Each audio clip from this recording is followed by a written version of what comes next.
Do you guys ever feel all of a sudden that I'm mature than yesterday?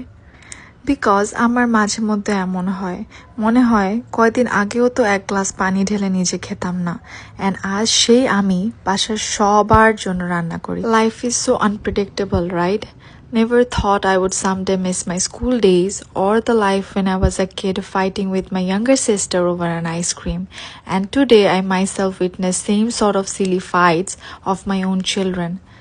Sometimes I also think আগে কত silly ছিলাম, but when I face today's world filled with two-faced judgy people make me think আগেই ভালো ছিলাম.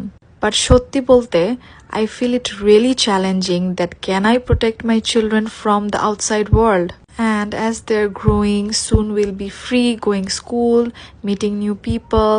Can they cope up? At home, my eyes are always protecting them. Being a mother, now I realize I can't bear a single scratch on my children. Time and life is like the blink of an eye. It's gone before you know it. মাঝে মধ্যে ভাবি ওই সেই দিনই তো স্কুলে যেতাম, ফ্রেন্ডসদের সাথে কত গল্প করতাম, আড্ডা দিতাম। আমি যেহেতু হস্টেলে বড় হয়েছি অলওয়েজ ভাবতাম সামার ভেকেশনস কবে আসবে আর আব্বু আমার কাছে যেতে পারবো। আমার আব্বু অলওয়েজই একটা busy kind of a person, উনি একদমই বাসায় থাকতে পারে না। তো আব্বু যখন সকালে বাসার থেকে বের হতো ওই রাতে আসতো, তো আমরা ভাই বোনরা সবাই রাতের জন্য ওয়েট করতাম যে আব্বু কখন আসবে আর আমাদের জন্য কি নিয়ে আসবে। অ্যান্ড আমার আব্বু কোনো সময় বাসায় খালি হাতে ঢুকতো না, আমাদের ভাই বোনদের জন্য অলওয়েজ কিছু না কিছু হাতে নিয়ে আসতো। অ্যান্ড আম্মুকে যদি বলতাম আম্মু এটা খেতে মন চাচ্ছে, যত রাত হোক দিন হোক সে ওইটা রান্না করে খাওয়াবেই। এই ছোট ছোট জিনিসগুলো এখন চাইলেও পাই না, বিকজ যেহেতু এখন বাইরে থাকি চাইলেও বাবা মার আদরটা তো আর পাই না, অ্যান্ড এইসব মেমোরিজগুলোই থেকে গেল। But I feel really blessed that I could make such beautiful and golden memories during my childhood. And এখন আমাকে একটা থটই অলওয়েজ হান্ট করে যে আমি আমার বাচ্চাদেরকে এরকম আমার মতো সুন্দর গোল্ডেন মেমোরিজ প্রোভাইড করতে পারবো কিনা, বিকজ আমার চাইল্ডহুডে আমি রিয়ালিটি লাইফটা দেখিনি টু বি অনেস্ট।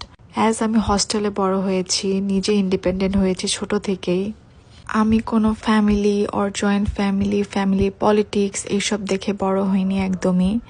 ধরতে গেলে আমি একটা বাচ্চাদের ওয়ার্ল্ডেই বড় হয়েছি, যেখানে সব স্টুডেন্টসরা আমরা একসাথে কোনটা ভালো কোনটা খারাপ এগুলো দেখে বড় হয়েছি, শিখে বড় হয়েছি। অ্যান্ড আমরা যেই টাইপের ক্যাট ফাইট অর ফাইটস দেখে বড় হয়েছি ওগুলা এখন ভাবলে অনেক সিলি মনে হয়, বাট ওই টাইমে ওগুলাকেই ভয় লাগতো। And then when I stepped into the outside world, hostel থেকে যখন বের হলাম তখন আমি বুঝলাম রিয়ালিটি জিনিসটা কি। Life is not at all easy and সব সময় সব কিছু ভালোভাবে যায় না। অ্যান্ড এটাও বুঝেছি যে কেউ কারোর ভালো দেখতে একদমই পছন্দ করে না। বাট আমরা স্কুল লাইফে শিখেছি always borrow your pencil to your friend, share your food with your friends. আমরা অলওয়েজ শেয়ারিং জিনিসটা শিখেছি অ্যান্ড অ্যাপ্রিসিয়েট করাটা। এখন এগুলো দেখাও যায় না।